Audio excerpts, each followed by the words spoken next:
有一個小城市住咗好多人，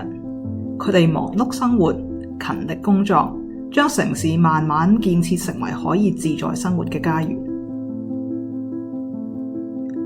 某一日，因為遠方有另外一個城市發生咗令人害怕、悲哀又憤怒嘅事情，呢個小城嘅人開始相約喺每一年嘅同一個晚上，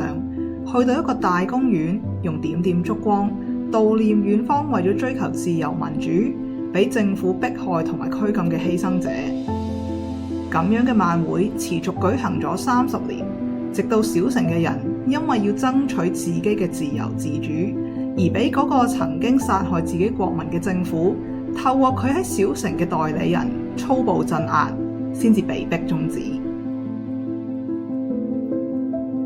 但係小城裏邊仍然有不屈嘅聲音，堅持講真話嘅權利，唔肯埋沒良心，拒絕遺忘歷史。而裏邊亦都有小童嘅鏗鏘聲音。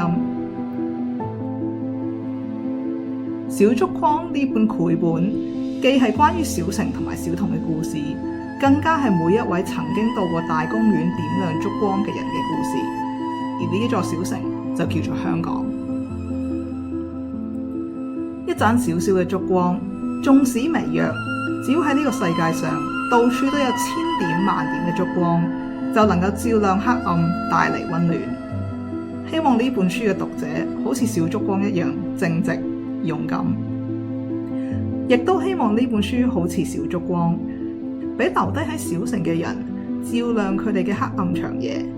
俾被迫離散嘅人燃點佢哋嘅不滅意志。